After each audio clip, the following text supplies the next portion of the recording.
मानव इतिहास में बहुत से देवता आए। कोई योद्धा था, कोई ज्ञानी, तो कोई धनी था, कोई शक्तिशाली। लेकिन एक देवता ऐसे हैं जो शमशान में रहते हैं, बाघ की खाल पहनते हैं, शरीर पर भस्म लगाते हैं, सर्पों को गहना बनाते हैं और जिनके पास कुछ भी नहीं है, लेकिन फिर भी वो देवों के देव महादेव कहलाते हैं। क्यों? क्योंकि वो हैं भोलेनाथ।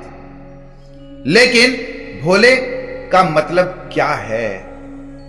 क्या भोले का अर्थ है कि वो आसानी से मूर्ख बन जाते हैं, या फिर उस भोलेपन में ही कोई दिव्यता छिपी है? आज हम इसी की गहराई में उतरेंगे।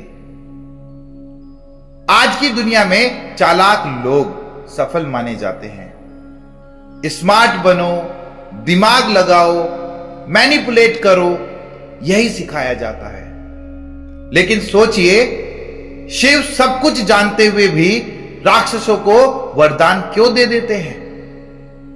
रावण, भस्मासुर, ताड़कासुर जैसे राक्षसों को भी वरदान दे देते हैं। क्या वो बेवकूफ है? क्या वो धोखा नहीं समझते? नहीं, वो समझते हैं, पर फिर भी दे देते हैं, क्योंकि वो नियत को महत्व देते हैं, परिणाम को नहीं। भोले का अर्थ क्या है?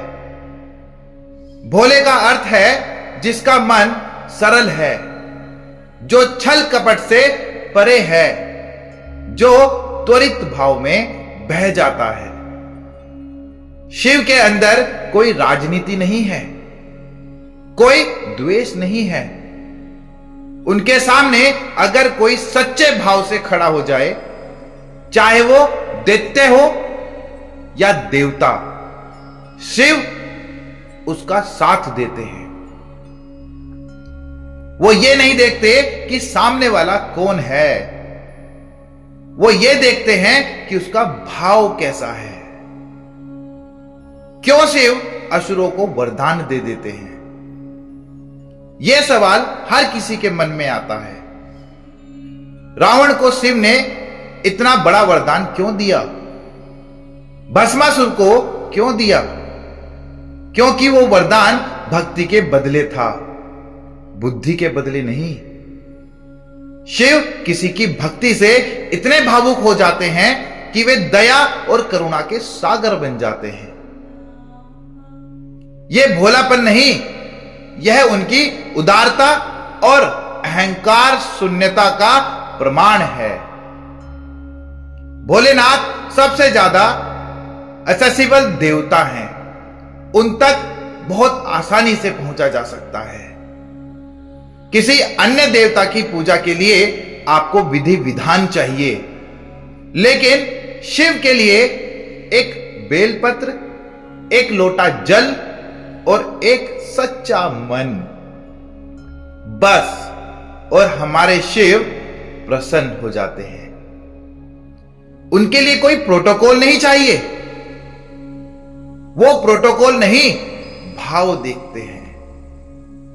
आपने देखा होगा, एक मां अपने बच्चे की बात सुन लेती है, चाहे बच्चा जिद्दी हो, गुस्सैल हो, बदमाश हो।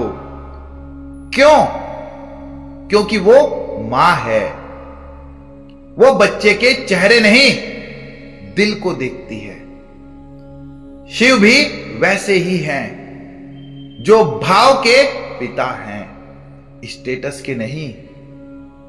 आज की दुनिया चालाक बनने की होड़ में लगी है, लेकिन वो महादेव हैं जो आज भी सबसे भोले हैं, क्योंकि उन्हें पता है कि चालाकी से रिश्ते नहीं, सच्चाई से शिव मिलते हैं।